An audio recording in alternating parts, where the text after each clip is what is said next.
during the reign of Cyrus II and Darius I, and as long as the seat of government was still at Susa in Elam. The language of the chancellery was Elamite. This is primarily attested in the Persepolis fortification and treasury tablets that reveal details of the day-to-day functioning of the empire. In the grand rock face inscriptions of the kings, the Elamite texts are always accompanied by Akkadian, Babylonian dialect, and Old Persian inscriptions. And it appears that in these cases that the Elamite texts are translations of the Old Persian ones.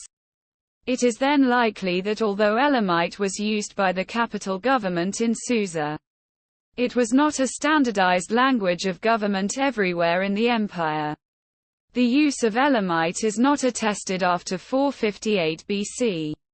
Following the conquest of Mesopotamia, the Aramaic language, as used in that territory, was adopted as a vehicle for written communication between the different regions of the vast empire with its different peoples and languages.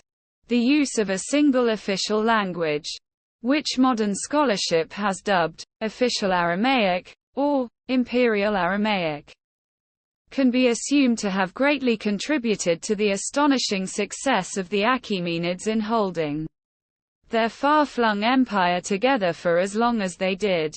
In 1955, Richard Fry questioned the classification of Imperial Aramaic as an official language, noting that no surviving edict expressly and unambiguously accorded that status to any particular language. Fry reclassifies Imperial Aramaic as the lingua franca of the Achaemenid territories, suggesting then that the Achaemenid-era use of Aramaic was more pervasive than generally thought.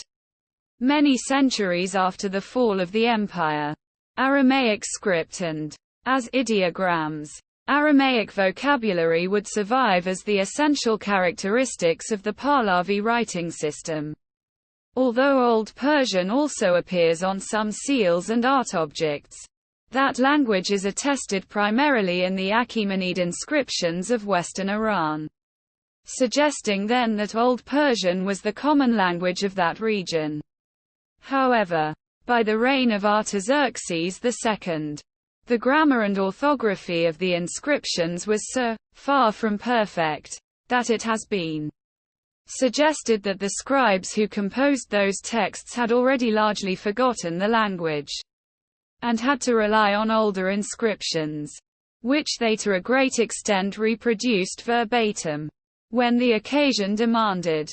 Achaemenid administrative correspondence was conducted in Greek, making it a widely used bureaucratic language, even though the Achaemenids had extensive contacts with the Greeks and vice versa, and had conquered many of the Greek-speaking areas both in Europe and Asia Minor during different periods of the empire.